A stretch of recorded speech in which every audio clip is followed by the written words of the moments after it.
Somos una banca de desarrollo para un país más productivo. Sembramos futuro, el gobierno de todos. Autorización número 0135. CNE, Elecciones Generales 2021. Fin de espacio promocional y publicitario. Con toda la fidelidad, con toda la fidelidad. Un manejo informativo solvente. Democracia.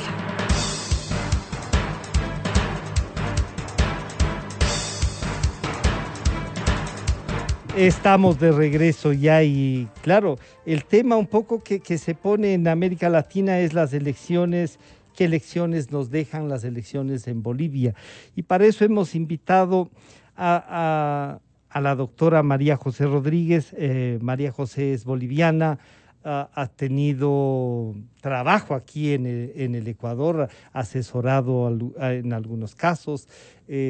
Muchas gracias por atendernos, María José. Y el periodista y escritor Jorge Ortiz, a quien María José también conoce, ¿no? Por toda la cercanía que tiene con Ecuador. Así es que a los dos muchas gracias. Pero una primera apreciación, María José, de lo que significó y cómo llega el MAS nuevamente en un año apenas a retomar el poder, y nada menos que con algo más del 50% y a primera vuelta, ¿no? María José, bienvenida, gracias por atendernos. Gracias a usted, Gonzalo, qué gusto estar con Jorge, volverlo a ver. Esta pandemia me ha tenido todo el tiempo aquí en Bolivia. Yo suelo estar 15 días en Ecuador, 15 días en Bolivia, pero ahora he estado todo el tiempo en Bolivia. De cómo volvió el MAS, el partido de Evo Morales, a ser un partido, no digamos hegemónico, pero sí el más votado en las elecciones a un año de haber sido, si queremos decirlo así, echado de sus funciones de gobierno. Aprendemos una primera cosa, que es la población vota no solamente por el caudillo, sino por el partido. Y esta es una lección bien importante, porque el partido se logra renovar en este año, a pesar de toda la crítica, a pesar de tener unas terribles denuncias de corrupción, que además son muy posibles, han sido estudiadas por los medios, por la justicia, entonces han sido demostradas. Tiene muchos contras, pero resulta que la población vota por el partido de Evo Morales nuevamente, pero no por Evo Morales, vota por todo lo que fue su partido y por la proyección de esperanza que se le da a una población que después de pandemia necesita protección, necesita sentirse mucho más protegida por el Estado, con una visión estatal mucho más fuerte.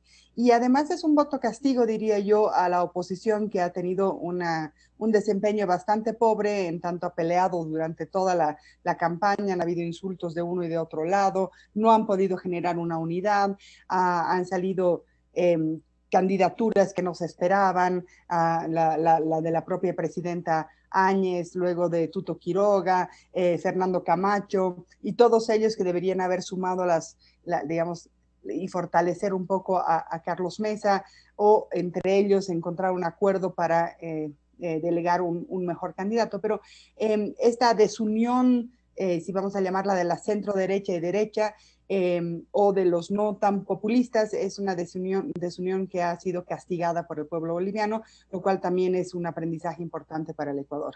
Yo quiero, antes de avanzar, María José, le quisiera plantear a Jorge Ortiz, esta podría tener alguna similitud. Claro, lo que pasa en Bolivia con lo que pasa en Ecuador pueden tener diferencias, pero también deben tener similitudes, porque son grupos que sostienen las mismas tesis del que acaba de ganar, que lo que teníamos aquí o lo que estamos todavía en esta transición. Jorge, bienvenido, buenos días.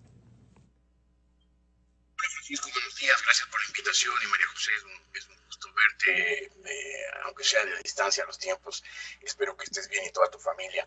A ver, yo creo que hay muchas similitudes entre lo de Bolivia y lo del Ecuador, y en esto yo empiezo con una pequeña discrepancia con María José. Yo no sé y tú me lo aclararás, María José, si en realidad votaron por el partido o si simplemente siguieron las instrucciones del caudillo. Porque yo me temo que aquí el partido paralelo al movimiento al socialista boliviano es la Revolución Ciudadana de Rafael Correa. Y aquí me parece que pues la Revolución Ciudadana, el correísmo, no es ni muchísimo menos una ideología. No se sabe bien qué es el correísmo. Lo que está claro es que es un tumulto caudillista y que si el caudillo ordena voten por el desconocido e inexperto Arauz, votarán por él ciegos, sordos y mudos. O sea, no será un voto con razón, sino será un voto con pura emoción. Y yo creo que en eso sí hay una similitud enorme entre Bolivia y el Ecuador, porque creo que tanto Evo Morales en Bolivia como Rafael Correa aquí fueron de alguna manera, su popularidad, su caudillismo, su conducción, fueron de alguna manera y muy significativamente el fruto del boom económico que generaron los altos precios de las materias primas. El Ecuador depende vitalmente en su economía de los precios del petróleo, Bolivia depende vitalmente también de los precios del gas, y pues tanto el petróleo como el gas tuvieron unos años de un florecimiento enorme, precios internacionales altísimos, que hicieron que el Ecuador y Bolivia tuvieran altos ingresos. Y mucha gente se confundió, creyó que la existencia de dinero, todo lo que circulaba, las obras que se hacían, eran fruto de la gran gestión presidencial, cuando en realidad eran fruto del mercado internacional que había subido los precios de las materias primas sin que ni en un caso ni en el otro el Ecuador o Bolivia tuvieran nada que ver con esa situación del mercado externo. Yo creo que después de estos meses de pandemia, en que la economía se desbarrancó, el Ecuador va a tener 10 o 12% de decrecimiento de su economía, Bolivia tengo entendido que va a tener algo muy parecido, he oído de 7% de decrecimiento. El 11, la última cifra. De déficit fiscal. Pues obviamente la gente se pone aún más añorante. Recuerda los años en que había abundancia, en que había consumo, y lo atribuye a la buena gestión del gobernante sin darse cuenta que eran los precios altos, y hoy las estrecheces de hoy no son fruto de la mala gestión de los gobernantes actuales, aunque tenga algo que ver, sino es el resultado pues de una contracción general de la economía mundial.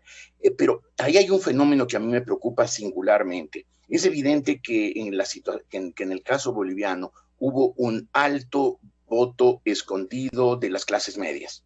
Un alto voto escondido, porque si no, no se explica que Luis Arce, con toda la fama de buen gestor de la economía, pues haya tenido a la hora de los votos casi 20 puntos más, 15 puntos más de lo que le decían las encuestas.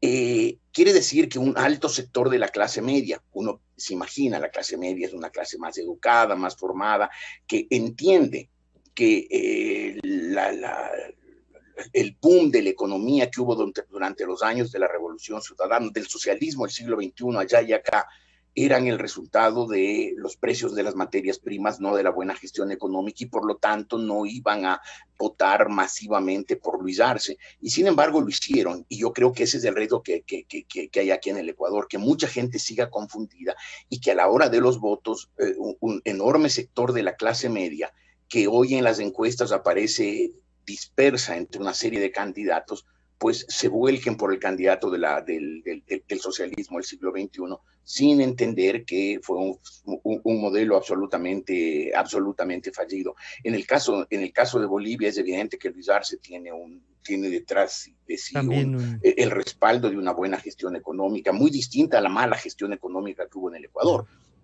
Aquí durante los años del correísmo no solamente hubo un derroche enorme, un dispendio enorme y una corrupción enorme, sino que además se desperdició una enorme oportunidad para relanzar la economía sobre bases más firmes. Pero es evidente que él no tiene un liderazgo, y creo que el gobierno de Arce va a vivir dependiendo de Evo Morales. Porque, insisto, yo creo que estos movimientos no tienen ningún contenido ideológico, son simplemente caudillismos tumultuosos que siguen al líder ciega, sorda y tontamente. María José, planteado así como nos dice Jorge, uno piensa, bueno, en Bolivia se unió el MAS, más, ¿no es cierto? No se confrontó como en el Ecuador, que hay una diferencia también. En Bolivia tenían lo que Jorge acaba de reconocer también, en Arce no un político, sino un gestor de la economía que tuvo éxito, podríamos decir, que la manejó de distinta manera, que eso le puede dar una garantía a esas clases medias que Jorge dice estaban ocultas ahí, que le terminan dando con unos 15 puntos más. Pero también hay otra cosa, no hay, por ejemplo, en el caso ecuatoriano, un ministro que pueda ser como Arce, al que nos presentan a una distancia inmensa entre Arce y al que nos presentan acá. Pero la clase opositora a Evo, como tú dices, se pelean entre ellos, no logran consolidarse. Hay una declaración ya del presidente electo que dice Evo va a estar presente, pero no en el gobierno, no va a tener un rol. ¿Eso será posible, como plantea Jorge, que no, en cambio, María José? Bueno, primero quisiera hacer dos digresiones también con Jorge. La primera es que en Bolivia el voto realmente ha sido muchísimo más fuerte para el MAS y evidentemente ha habido un voto oculto y un voto avergonzante que no quería decir que era para el MAS durante las encuestas, que le dan una victoria de más de 20 puntos, 21 puntos, digamos, a Arce. Hay que esperar todavía los resultados oficiales, pero los de las encuestas a boca de urna dan una diferencia de casi 20 puntos, lo cual nadie se esperaba, ninguna encuestadora lo vio. Esto de ninguna encuestadora lo vio venir es bastante conocido en nuestros países, ¿no es cierto? Nos ha pasado con, por ejemplo, las encuestas de Yacu Pérez antes de 2 semanas de las votaciones y una semana de las votaciones. Yacu tenía el 6% de probabilidades de ser prefecto y miren, es prefecto hoy día. Entonces, este voto oculto hay que saberlo leer y por eso digo yo, tenemos que aprender de la lección boliviana, de saber leer algunos otros fenómenos. Uno, la gente no solamente piensa por la economía, por supuesto que piensa por la economía, pero busca un respaldo, una visión de país que sea más protectora, tiene un marco de referencia distinto y este marco de referencia se puede consolidar o se puede debilitar. No necesariamente es un concepto ideológico como teníamos de los partidos políticos de antes, orgánicos y que mantenían una ideología y que eran seguidos por una ideología y una afinidad ideológica, sino que esta es una afinidad de visión, quizá de más corto plazo, pero también hay un factor muy fuerte que si lo comparamos con la ideología es igual de sólido, que es la visión identitaria. El movimiento al socialismo en Bolivia tiene un voto identitario muy fuerte y no nos equivoquemos que el correísmo también tiene un voto identitario, no será indígena, no será llevado por la raza o por una reivindicación de sectores de la población, pero sí de sectores de clase. Es un voto de reivindicación de clases, un voto de reivindicación de proyecto de país, de división de país. Y hay que tomar en cuenta que el voto en Bolivia al movimiento al socialismo creció muchísimo en el momento en que Luis Arce y David Choquehuanca hicieron una separación muy contundente de Evo Morales después de que salieron los casos de pedofilia, etcétera, etcétera, y la popularidad de Evo Morales empezó a decaer. Y hay que recordar además que en las movilizaciones de octubre del año pasado, lo que se pedía era que Evo salga de la presidencia, pero no leímos que definitivamente no era que el MAS se vaya, sino que Evo se tenía que ir. Entonces, esa diferencia entre el caudillo y el partido es muy importante encontrarla y saberla leer, porque así tendremos que entender que estos partidos se tienen la capacidad de reinventarse, de consolidarse, de superar a sus caudillos, y si no entendemos eso es muy probable que nos vuelva a pasar. Bueno, en Bolivia vamos a estar 5 años nuevamente con el movimiento al socialismo, y ante la pregunta de ¿gobernará con Evo o no gobernará con Evo Luis Arce Catacora? Es complicado decirlo, pero se verá en las próximas semanas. Sin embargo, puede tener muchas complicaciones el estar muy cercano a Evo Morales. Una de las complicaciones puede ser la falta de legitimidad en las en las bases sociales y en los movimientos sociales, que en Bolivia son muy fuertes, muy organizados y tienen grandes posibilidades de ejercer presión y de paralizar el país. Por lo tanto, si estas bases no se sienten respetadas en su deseo de no querer volver a tener a Evo Morales, incluso las fracturas dentro del MAS, del movimiento al socialismo, van a verse a la luz pública. Ahora han sido simplemente tapadas con un pequeño, una cinta de pegamento chiquitita porque tienen unas grandes fracturas, pero seguramente se van a abrir más. Para Luis Arce Catacora sería muy complicado tener a Evo Morales detrás todo el tiempo, por esto que les digo de la legitimidad, pero hay que tomar en cuenta también que Luis Arce tiene no solamente la mayoría de los votos, sino que tiene casi toda la asamblea a su favor, por lo tanto no habrá problemas de gobernabilidad con la asamblea, y eso seguramente ya lo ha visto y podrá tener alguna cintura más para maniobra. El regreso de Morales es polémico, podría generar grandes protestas en Bolivia. No creo que sea el líder al que se seguía. Hay una gran desilusión de Evo Morales, eso sí, creo que está totalmente consolidado y visto en el voto. El tema de si Luis Arce era o no un buen gestor económico, seguramente le ha servido mucho para tener un respaldo en la votación. Sin embargo, toda su campaña ha sido claramente emotiva, ¿no? Luis Arce lo único que ha hecho es tocar guitarra, jugar a básquet, besar niños y caminar por las calles recordando que él ha sido un luchador en pro de la democracia en los años 70. Ha recuperado esa cualidad de joven rebelde de los años 70 y le ha ido bastante bien. Y la música mientras que el lado de la derecha, además de confrontar entre ellos, lo único que tenían era una propuesta más sólida, más interesante, etcétera. Entonces, la otra pregunta que les hago es si no tendremos que pensar nuevamente en que esto del estadista que estamos esperando ya a estas alturas del siglo XXI es un mito. Parecería que nuestros países no necesitan o no quieren un estadista, sino quieren a alguien que tengan más confianza. Y habría que pensar en esos dos mitos. Pero entonces ahí, María José, permítame ir hacia donde Jorge y decirle, el populismo gana terreno, porque si Arce, que podía tener un discurso más sólido, canta, reivindica los años 70, lo que nos demuestra es que no tenemos ideas para reivindicar cosas que en este momento están, y nuestros candidatos deberán entonces entender esto, Jorge. Sin duda, yo creo que el populismo está en auge en el mundo entero, incluso en el mundo desarrollado, en el mundo más culturalmente avanzado y políticamente maduro, y más aún en nuestros países en que tenemos una cultura paternalista, en que estamos esperando siempre las soluciones por parte del Estado y por parte del Redentor, y buscamos ese Redentor con desesperación, y cuando lo encontramos, por lo general nos equivocamos.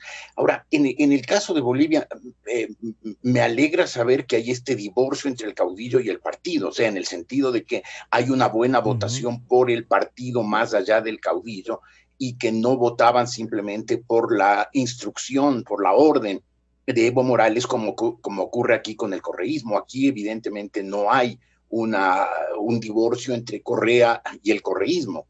El correísmo es Correa, y si Correa les dice que voten por este, van a votar por este de manera absolutamente irracional, masiva, en manada, sin ninguna reflexión. Pues que si hubiera reflexión, el señor Arauz estaría octavo en las encuestas, porque no tiene ningún antecedente, ninguna trayectoria, ningún encanto, ningún carisma, nada. Ahora, creo que en estos países, sí, el caudillo sigue siendo decisivo, sigue teniendo un predominio, y la gente vota más por la personalidad del candidato que por las propuestas que plantea, lo cual evidentemente es una lástima. Pero yo creo que un singular aporte a la democracia que deben tener los candidatos es compaginar las dos cosas. Yo tengo un liderazgo, tengo una capacidad de ofrecerle a la gente respuesta a sus inquietudes, a sus problemas, pero al mismo tiempo esas respuestas son estas, y proponer cosas concretas de manera que incluso pueda darse un proceso posterior de verificación del cumplimiento de ofertas, y que no simplemente sea el seguir al caudillo ciegamente. En el caso boliviano, a mí me parece que si es que esto es así y habiendo oído la intervención de Arce la noche de las elecciones, la noche en que ganó, en que me pareció que tuvo muy buen cuidado de no mencionarlo ni una sola vez a Evo Morales, ni una sola vez al héroe, al caudillo, al líder de su partido. Me parece que estaba tomando unas distancias muy significativas. Eso me lleva a pensar que en Bolivia podría producirse un poco el fenómeno del Ecuador, donde Lenín Moreno comprendió que el sistema del socialismo del siglo XXI era un sistema, y él lo conocía de adentro, era un sistema fallido, caducado, que había dado una imagen de buen funcionamiento por la cantidad de dinero que había por el petróleo, y se apartó de ese camino para que el Ecuador tenga viabilidad política y económica. Si es que en efecto este momento el MAS lo respalda a Arce y dejó de ser simplemente un movimiento caudillo que le sigue ciegamente a Evo Morales, me parece que es obvio que Arce se apartará del camino del socialismo del siglo XXI, comprendiendo él también, como sin duda lo comprende, que es un modelo fallido. Caso en el cual tendremos un movimiento importante de estos partidos hacia formas de gobierno más socialdemócratas, más modernas, menos personalistas, lo cual sería un gran avance para Bolivia. Pero en el caso de Bolivia, y sobre todo remarcando en el caso ecuatoriano, hay que destacar la absoluta incapacidad de la oposición.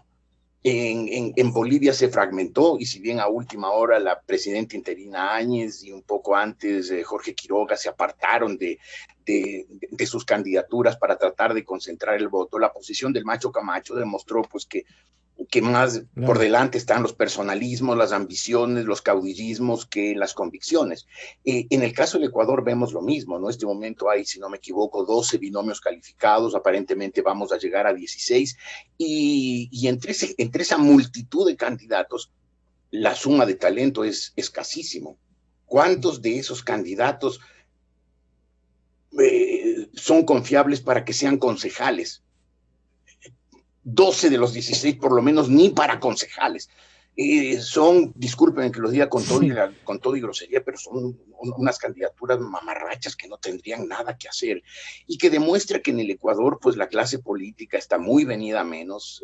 Nunca tuvo una clase política el Ecuador especialmente talentosa, pero hoy sí tenemos una clase política de última, que se degradó más en la época de Rafael Correa, porque él con el membrete de la meritocracia lo que hizo poner en los cargos públicos gente cuyo único mérito, quizás por eso lo de la meritocracia, era tener unas lealtades, unas fidelidades caninas hacia el caudillo.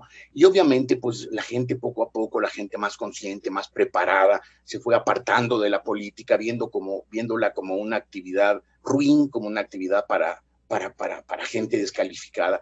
Y hoy tenemos una clase política de última. Esa dispersión de candidatos que ocurrió en Bolivia, aunque al final haya tratado de ser subsanada, se está repitiendo en el Ecuador, y parece que no se va a subsanar, que quienes podrían y debían ya haberse retirado de la candidatura presidencial ni lo hicieron ni lo van a hacer, lo cual hará que haya una enorme dispersión del voto, pese a que me imagino yo que la campaña de los candidatos punteros será a favor del voto útil. Voten por quien puede ganar, voten por quien puede darle al Ecuador salidas, pero va a haber una dispersión del voto, y esa dispersión del voto nos puede pasar que nos encontremos en febrero lamentando que el Ecuador ha vuelto a caer en manos del correísmo, con todo lo que significa eso de un regreso de la división, de la confrontación, de la violencia e incluso de la corrupción. Me parece muy grave ver que tanto en Bolivia como en el Ecuador la oposición al socialismo del siglo XXI está en tan malas manos. Pero María, además, Jorge, sí, haciendo solo un paréntesis, no solamente es que hemos salido del socialismo del siglo XXI porque hubo votaciones, no, fue con una revuelta popular, fue con una movilización cívico-urbana del año pasado tan brutal que tuvo al país paralizado casi un mes. Pensemos en las pérdidas económicas, por supuesto, pero además en el esfuerzo de la población que hoy mismo debe haber votado, muy buena parte de esa población que estaba en las calles pidiendo la salida de Evo Morales, hoy día tiene que haber votado por el MAS, el Movimiento al Socialismo. Sí. Entonces, esa supuesta contradicción es la que tenemos que analizar, porque el votante está dispuesto y el ciudadano a salir a las calles, a poner en riesgo su vida, su economía, etcétera, etcétera, para sacar a un presidente y después vota por el mismo partido. Porque si no, uno no se puede explicar que Arce tenga más del 50%. Mucha de la gente, de los 5 millones de personas que han salido el año pasado, tienen que haber votado por Luis María Arce José, por ahora. María José, ahí hay un tema, María José, que vale la pena toparlo también. A Evo no se lo ha juzgado todavía, está fuera, pero tiene procesos pendientes, no va a poder hacerlo, por lo menos regresar de inmediato no lo va a poder hacer. Sí, esta diferencia que uno ve ahí, que a lo mejor los que estaban en la revuelta lo que querían era la salida y romper el abuso de Evo de imponer una candidatura y de imponerse él como presidente, y que quieren mantener un modelo. Pero yo voy a insistir, como ha dicho Jorge, en que aquí no hay pues un ministro así como Arce, ¿no es cierto? Pero los movimientos sociales que respaldan al MAS son movimientos sólidos. Acá se los dividió, se los confrontó, se los persiguió. De todas maneras pueden llegar a acuerdos, ¿no? ¿Cómo entender entonces que aquellos que estaban en las calles solamente no querían a Evo y entonces Evo no tiene posibilidades, o Arce no se arriesgará a traerlo más allá de la justicia? Es improbable que Arce haga un movimiento en la justicia como para hacer que Evo Morales sea juzgado. Eso es complicado. Lo va a tener lejos, pero no lo va a juzgar. Esa podría ser cruzar una línea muy, muy, muy complicada. Lo que sí tenemos que entender también es que la población no quería a Evo Morales, pero vamos a ponerlo así en lenguaje cinematográfico, el preview que vio de la derecha en el poder, o la centro derecha, o la hiperderecha, como quieran llamarlo, porque se le dice de todo a la presidenta Áñez. Este preview de este gobierno de derecha que vieron en este año no les gustó. Fue una gran desilusión, hubo casos de corrupción, se sintió que la población sentía que también había un abuso de poder de parte de uno de sus ministros, fue demasiado, el gobierno que era digamos, solamente tenía que llamar a elecciones, lo que hizo es empezar a cambiar cuestiones fundamentales, estructurales, que no le competían a un gobierno solamente de paso, de transición, y entonces empezó a generar acciones muy fuertes de cambio que la gente empezó a resentir. Ese también es una respuesta que se ve en la votación. Y otro de los temas que tendríamos que tomar en cuenta, que hay que verlo también en Ecuador, es que en Bolivia el voto útil se debilitó muchísimo, no solamente por la pelea entre la oposición y, como bien dice Jorge, esta mamarrachada de actitud de la oposición, sino también por un voto regional que desde Santa Cruz y, digamos, puesto en el aura de Fernando Camacho, se veía como un voto de presencia, de poder regional. De esta vez Santa Cruz quiere tomar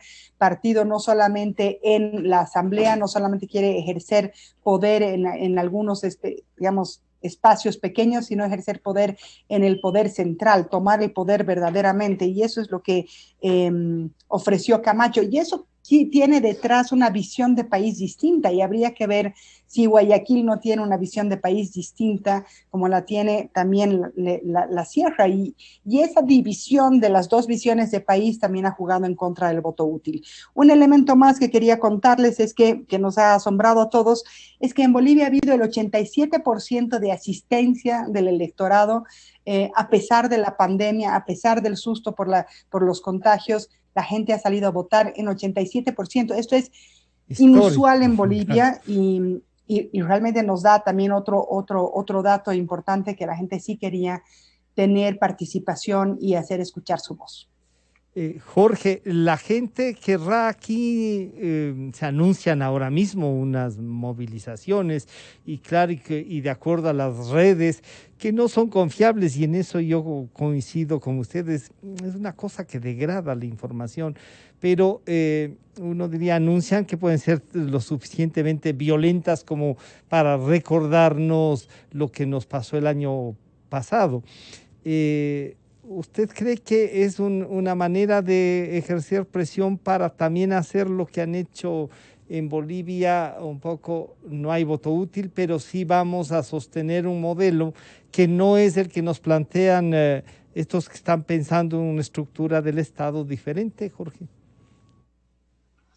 Sí, yo creo que las movilizaciones que están anunciadas y que entiendo que van a empezar mañana o van a hacerse mañana, son una demostración de fuerza. Evidentemente el movimiento indígena estuvo muy fracturado, muy afectado durante los años del gobierno de Rafael Correa. Él persiguió a varios de los más destacados líderes indígenas, los insultó, los ofendió, los minimizó, y obviamente la CONAIE como organización social perdió mucha fuerza, y obviamente pues aprovechando que la represión correísta ya no existe, pues lo cual no me parece bien, que aprovechan la circunstancia de una represión que no es masiva, quieren recuperar un espacio de poder, quieren tener una significación. Pero creo que además esa movilización indígena, si al final ocurre, también tiene una presión interna en el sentido político. Me parece claro pues que en la candidatura de Pachacuti, en la candidatura de Yacu Pérez, se está imponiendo el sector pragmático que encabeza Yacu Pérez en contra del sector ideológico, que es un sector muy radicalizado a la izquierda, que es el que encabezan Vargas de Isa. Y entonces ellos están tratando de recuperar espacio también dentro de Pachacuti para no quedar completamente marginados de las candidaturas y de las posiciones de poder dentro de la candidatura de Yacu Pérez y dentro del movimiento indígena, lo cual me parece terrible, porque me parece terrible salir a afectar el ritmo de las ciudades. En un momento en que se está empezando con gran lentitud y con enormes dificultades la recuperación económica, salir a generar turbulencia en las calles, a generar conflicto, me parece una actitud definitivamente antipatriótica. Entiendo a plenitud las reivindicaciones que pueda tener el movimiento indígena o cualquier movimiento social que se sienta marginado, en el caso de los indígenas con razón, que se sientan marginados, pero salir hoy a alborotar las calles cuando el Ecuador entero está tratando de salir de la crisis de la pandemia y está haciendo esfuerzos con pequeños emprendimientos, viendo la forma de rebuscarse la vida, salir a crear turbulencia en las calles, me parece una actitud profundamente antipatriótica que creo yo que puede generar una reacción por parte de la clase media y que termine afectando también gravemente a la candidatura de Yacu Pérez. Por lo demás, sigo creyendo yo que el populismo, que lo que fue el socialismo del siglo XXI sigue teniendo mucha fuerza y no conviene menospreciarla. Yo creo que me parece que por lo que se ven los resultados se menospreció la fuerza del movimiento al socialismo. Se pensó que después de las trampas que hizo Evo Morales, de convocar un referéndum, perder el referéndum y hacer que mediante los jueces le habiliten para ser candidato y cometer un fraude electoral para tratar de quedarse, pues la gente reaccionó contra las trampas y yo me imaginé que esa reacción sería también contra el MAS y lo vieran como un movimiento tramposo, un movimiento que quiere quedarse en el poder como fuera, por la democracia o sin la democracia, por las buenas o por las malas. Se vio en la Argentina. En la Argentina, pues creo que nadie mínimamente informado le cabe duda de que Cristina Kirchner es una ladrona, cuyo patrimonio y el de todos sus amigotes, ¿no? López y toda esa gente que están ahora enjuiciados, pues son unos delincuentes que multiplicaron sus patrimonios en todos los años que gobernaron los Kirchner, los 4 del Pingüino y los 8 de la señora Kirchner. Y sin embargo, la gente volvió a votar por el peronismo kirchnerista. Y en el Ecuador, pues si uno ve las encuestas y calcula que hay un voto oculto, es evidente que hay un riesgo de regreso al correísmo. Es decir, ni los abusos del poder en Bolivia, las trampas que hizo Bolivia, las denuncias de las que se refirió María José, que incluyen hasta pedofilia, en la Argentina todo el saqueo, la ruta del dinero K, todo lo que se sabe de lo que fue el kirchnerismo, y en el Ecuador todos los abusos, los atropellos, los engaños, las mentiras, la corrupción del gobierno de Correa, pues parecería que los pueblos no les importa, que votan con otras formas de razonamiento o con el corazón y no con la cabeza, que van más allá de un razonamiento lógico, de un razonamiento riguroso. Creo yo que hay un recuerdo de los buenos años. La Argentina tuvo años durante el kirchnerismo, gracias a los altos precios de sus productos, de la carne, de los cereales y sobre todo de la soja. Y creo que en el Ecuador fueron los altos precios del petróleo, en Bolivia fue los altos precios del gas. En Bolivia ciertamente la administración, la buena gestión que hizo el hoy presidente electo Luis Arce, hizo que si las cifras no me engañan, la memoria no me engaña, hicieron que la pobreza en Bolivia bajara del 38 al 18%, es decir, a menos de la mitad. Aquí en el Ecuador no se lograron esos éxitos. El gobierno de Correa tuvo mucho dinero y sin embargo el descenso de la pobreza fue muy inferior al descenso de la pobreza que hubo en los años previos al correísmo. Sin embargo, con la propaganda se disimulan muchas cosas, pero lo que yo me temo sobre todo es que no estamos entendiendo qué hace que los pueblos voten, porque si fuera por la razón, por la racionalidad, pues ni hubiera ganado el peronismo otra vez en la Argentina, ni hubiera ganado el movimiento al socialismo en Bolivia, ni tendría aquí ninguna posibilidad de regresar al poder el correísmo. Tenemos que tratar de descifrar, tal vez diría hasta de adivinar, qué hace que hoy voten los pueblos como están votando, en contra, incluso me atrevo a decirlo así, del sentido común. María José, ahí me caben dos preguntas. María José, el presidente electo ya, Luis Arce, planteó como candidatos a gente muy importante del MAS o buscó otras gentes nuevas. También su campaña no era muy identificada con el grupo de Evo Morales y eso podría también hacerle un poco esa separación que el propio Arce ha hecho en estos días. Quizá el no contar con la plana mayor de Evo ayudó a Arce también, se ha limpiado un poco la cara y reivindica, aunque tú nos has dicho que no reivindicó su gestión, sino que cantó, que reivindicó su tema de protesta social de los 70, y cantó música protesta, todo eso, María José. Bueno, antes de contestar esa pregunta, que sí, usted tiene toda la razón, Gonzalo, Luis Arce se diferenció y se separó mucho de los líderes que eran complicados, que habían sido sindicados, que habían sido más polémicos, como Juan Ramón de la Quintana, como el mismo ex vicepresidente Linera, y lo que hizo el electo vicepresidente, que es David Choquehuanca, que fue canciller de Evo Morales y que fue muy cercano a Evo, es recuperar el voto identitario y limpiarlo de las trampas y de la corrupción y de esa mala imagen que tenía Evo Morales. Lo que hizo Choquehuanca es levantar este voto identitario, hacer que el voto indígena pesara y que volvieran a creer en el movimiento al socialismo. Ahora, yo lo que creo es que yo difiero muchísimo en que los pueblos votan sin conocimiento y que es un voto ignorante y que es un voto que nace de la ignorancia total de nuestras poblaciones, que en parte hay un poquitito de razón. Sin embargo, no creo que sean votos basados en la ignorancia, sino que es una votación y es una elección, un poco castigo también a la falta de respuesta y de posibilidades y de opciones que da la oposición. Es decir, yo creo que el gran aplazo de estos 14 años en Bolivia y de los 10 años en Ecuador ha sido la imposible, o sea, la imposibilidad de la oposición de generar una buena representación y de generar una verdadera opción. Una verdadera opción en Bolivia no era del todo Carlos Mesa, podría haber sido más Fernando Camacho, pero con su radicalismo se iba a quedar solamente en la regional. Entonces, no hemos podido en 14 años en Bolivia generar una oposición que valga la pena, una oposición que pueda dar un guiño a este votante del MAS, que pueda generarle una esperanza de representatividad, que pueda generar empatía y que pueda ganarse la confianza de esa población.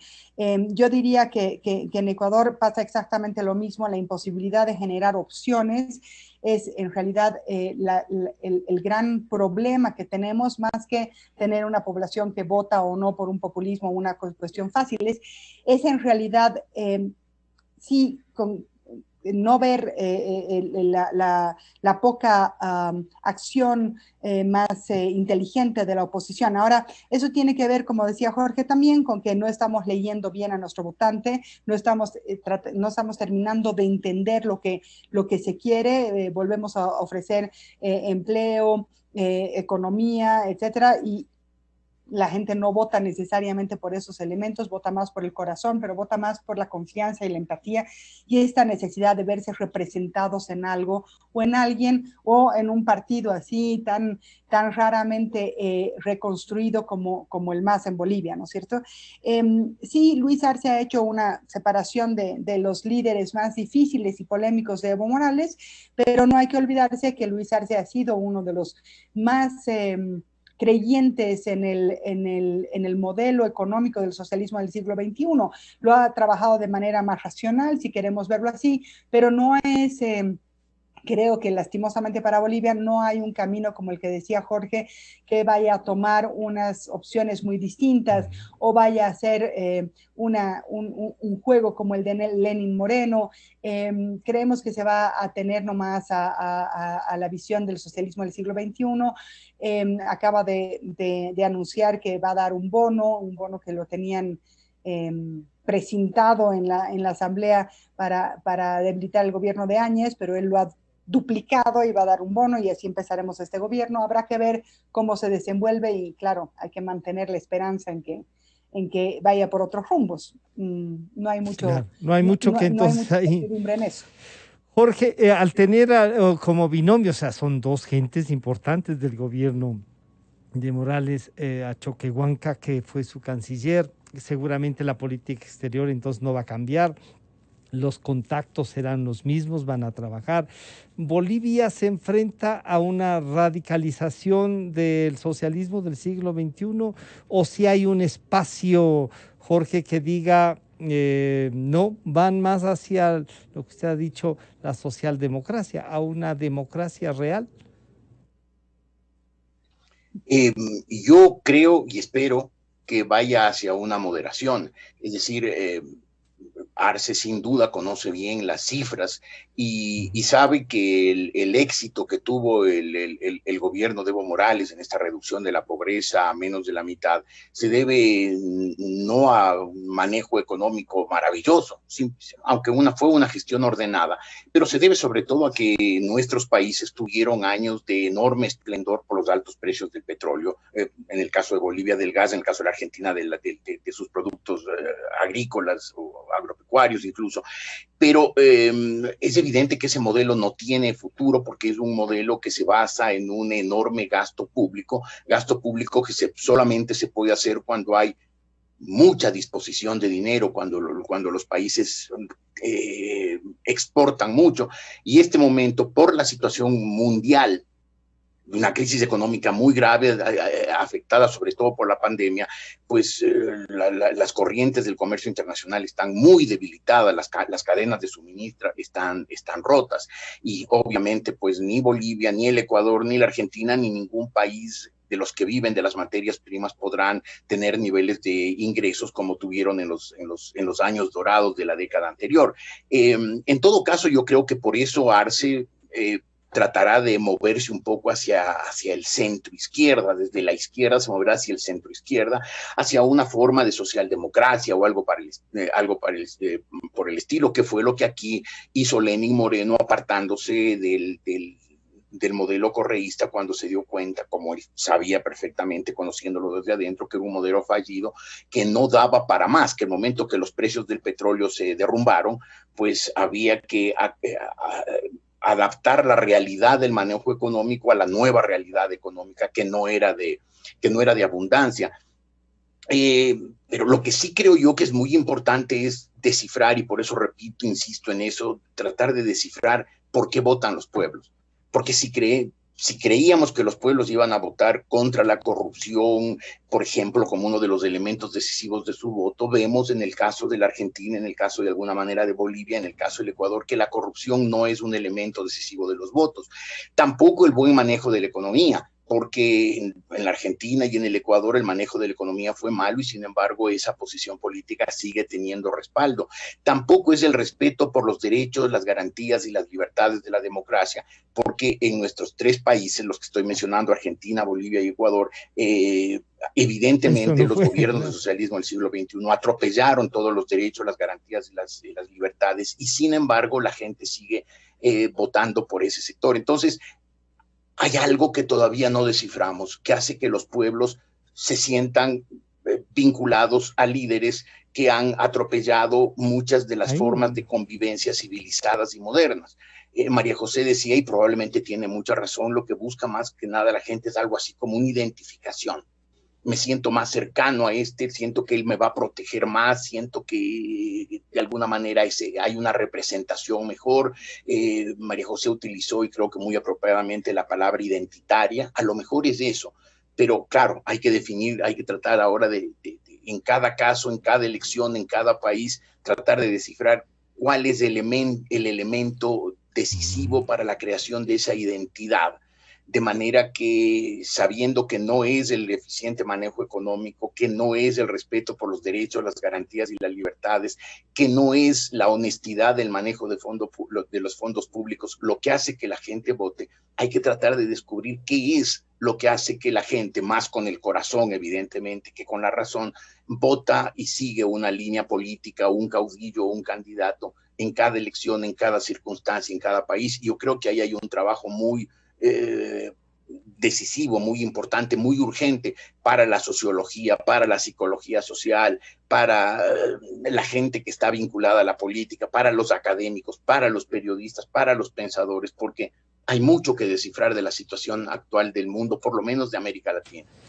Para concluir, les voy a pedir a los dos una última reflexión. ¿Será que entonces lo ideológico, los partidos políticos como los veíamos antes, ya pasaron, ya no va más? ¿O hay una especie, en Bolivia por lo menos, de que el MAS pueda convertirse en un real partido político con una visión de país, equivocada o no, pero con una visión, con una forma de expresarse? María José. Bueno, primero quisiera pensar que tenemos que reconvertir nuestra forma de pensar la política, y uno es que tendríamos que cuestionarnos el gran mito del estadista, ¿no es cierto? El estadista por el que vota la gente, que nos va a llevar adelante, que tiene una mirada de país y que creemos en su sabiduría, en su tecnicismo, en su capacidad de organizar, de pensar el país económicamente, etcétera. Parece que los pueblos están buscando por un político, están votando por un político que además tenga la capacidad de defenderlos, de generar una protección, de ser ese papá bondadoso del Estado que da un aura de protección a todos sus hijos, y que además genera una identificación de clase, de proyecto, que es muy importante para la gente, ¿no? Ese soft, como lo llamo yo, que necesita encontrar una empatía y un lugar en la identificación de las personas. Entonces, primero, repreguntarnos por el mito del estadista. Lo segundo es revisar nuestros instrumentos de recolección de datos, no necesariamente desde si la encuesta está bien hecha o no, sino quizá tenemos que acercarnos de otra manera a la gente para saber qué está pensando claramente por qué va a votar y descubrir estos votos ocultos y descubrir estas razones ocultas que hacen una gran diferencia el día de la votación de lo que estábamos viendo en el panorama de la campaña. Eso es vital para empezar a reubicar nuestras campañas y nuestra propuesta. Y segundo, y tercero, perdón, habrá que despejar los temas sobre el voto útil y los votos regionales y los votos mucho más identitarios, ¿no es cierto? Habrá que despejar esta idea de que esto no es, estos partidos no son partidos, sino que son movimientos que en algún momento van a desaparecer si el líder desaparece. La gran lección boliviana es que el movimiento no desaparece aunque el líder haya sido sindicado o por lo menos obviado, ¿no es cierto? Estos partidos tienen la capacidad de reconfigurarse, de rearmarse muy rápidamente y tienen una base de identificación popular mucho más grande y sólida de la que creemos. Entonces, a no despreciar ese poder que tienen estos partidos viéndolos como nuevos partidos verdaderamente y estudiándolos como expresiones políticas distintas de las que teníamos en el siglo XX. Esos cambios de mentalidad van a hacer que podamos encontrar por dónde está yendo y ver si podemos dar la pelea a la altura de lo que nos está pidiendo el siglo XXI. Jorge, ¿cómo entonces enfrentamos? Nosotros estamos en plena campaña. Parece que los movimientos más que los partidos entonces son los que llevan. Que se humanicen más los candidatos, de lo que puedo leer, lo que dice María José, que se acerquen más a la gente, que aprendan a cantar también, no sé si eso pese también, pero bueno, si les ponemos a cantar a los nuestros, que canten las verdades. Entonces, Jorge. Exactamente, que es lo que más necesitamos. Francisco, yo creo que este momento estamos en una situación transicional en el mundo entero. La política ha cambiado sus paradigmas. Ciertamente la vieja división entre la derecha y entre la izquierda, entre el liberalismo y el socialismo, entre formas democráticas y formas autoritarias, está quedando caduco. Lo que no sabemos es por qué va a ser reemplazado. Es evidente que los partidos políticos han perdido presencia, partidos que han tenido una larga e inclusive fructífera historia de bipartidismo, tripartidismo, están perdiendo esa condición. Usted ve este momento en los Estados Unidos, el Partido Republicano dejó de ser un partido con una consistencia ideológica para convertirse simplemente en un caudillismo que va detrás de Donald Trump, con todos los desatinos de Donald Trump. Pero no hay una consistencia ideológica. Vemos que Francia, después de haber tenido una larga historia en que estaba por un lado el gaullismo y por otro lado el Partido Socialista, hoy ya no existe eso. Macron es un candidato que es un presidente que no representa ninguna de esas cosas. En la Gran Bretaña el Partido Laborista está en pleno caso, y después del Partido Conservador, después de Boris Johnson, también posiblemente tendrá que renovarse y cambiar su modelo. Es decir, por donde veamos, Alemania, que durante tantos años cimentó su prosperidad sobre la base de ese bipartidismo entre la socialdemocracia y la democracia cristiana. Hoy tenemos que la democracia cristiana se mantiene gracias a la señora Angela Merkel, pero la socialdemocracia está en plena desbandada. Y eso en países política y culturalmente mucho menos consolidados como América Latina se ven con muchísima más fuerza. En este momento no sabemos qué partido representa qué. No sabemos cuál es la posición, dónde están los partidos políticos más importantes del Ecuador o de cualquiera de los países de nuestro entorno. Y también vemos que la gente ya deja de buscar lo que antes buscaba en los partidos, gente que se identificaba con el conservadorismo, con el liberalismo, con el socialismo, que eran básicamente tres tendencias. Hoy hay otro tipo de identificaciones, las que mencionaba con mucho acierto María José. Hay otro tipo de identificaciones, hay otras búsquedas. Pero además tenemos un hecho evidente y desde mi punto de vista preocupante. Los viejos procedimientos de reproducción ideológica, que eran primero la academia y en segundo lugar los medios de comunicación, han perdido significación. No sé si del todo, pero han perdido significación. Y han sido reemplazados, por lo menos en la ocupación de la gente, por las redes sociales. Y las redes sociales ciertamente no son capaces de generar ningún sentido de reflexión profunda, como para generar ideología, como para generar opiniones políticas serias. Entonces es evidente que no es que vamos a abandonar las viejas formas de reproducción ideológica y las vamos a cambiar por las redes sociales, no, pero vamos a cambiar por algo que todavía no sabemos qué es. Las redes sociales están en un momento, hoy son un vertedero de odio y de faltas de ortografía, pero no hay una no hay una consistencia. Uno ve que la mayor parte de lo que circula por las redes sociales es desinformación, mentiras, ofensas, calumnias, descalificaciones. Esa no es una forma de generar opinión pública.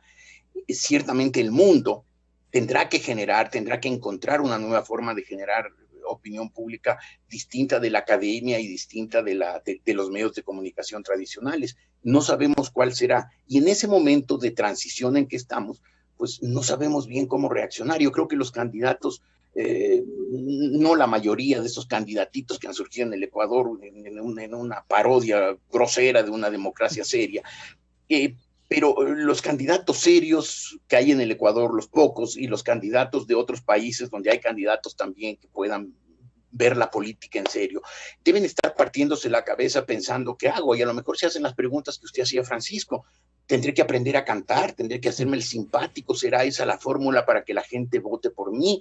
¿O debo hacer planteamientos concretos, específicos, que a través de las redes sociales no se difunden? Porque de nada sirve que un candidato plantee un programa completo de gobierno con una cosmovisión significativa, con respuestas sólidas a los problemas más acuciantes, si en las redes sociales se resuelven las cosas en 140 caracteres y en una catarata de ofensas y de insultos. Entonces, yo creo que este es un momento en que es muy difícil analizar la política. Si siempre ha sido la política un arte muy sutil, muy difícil de descifrar, creo que hoy es más difícil que nunca por ese momento transicional en que estamos, en que salimos de una forma de analizar la política que había antes, pero todavía no llegamos a otra, y estamos en ese momento en que no sabemos bien qué quieren, cómo razonan, por qué deciden los pueblos lo que deciden, y por lo tanto es muy difícil hacer análisis consistentes y válidos y hacer proyecciones con cierta capacidad de aceptación y de certeza. Yo les quiero agradecer mucho por estas reflexiones, por plantearnos también estas visiones. Estaremos en contacto. María José Rodríguez, muchísimas gracias allá en Bolivia. Estaremos en contacto cuando ya estemos de regreso en el Ecuador para ver si visita los estudios. Y a Jorge, muchísimas gracias, como siempre, estas reflexiones que generosamente cada vez que se le convoca lo hace al país. Y con esto estamos terminando. Gracias, María José. Gracias, Jorge. Buenos días. Estamos terminando. Gracias, Francisco. Gracias, María José. Gracias. Muy bien, cuídense. Hasta luego. Gracias. Han estado con nosotros María José Rodríguez y Jorge Ortiz. Con esto estamos terminando este aporte de la mañana. Nos estamos encontrando mañana jueves. Así es que, como dice Gonzalo Rosero, siempre buscando la verdad. Hasta mañana. Calidad. Innovación. Completamente democracia. Inicio de espacio promocional y publicitario.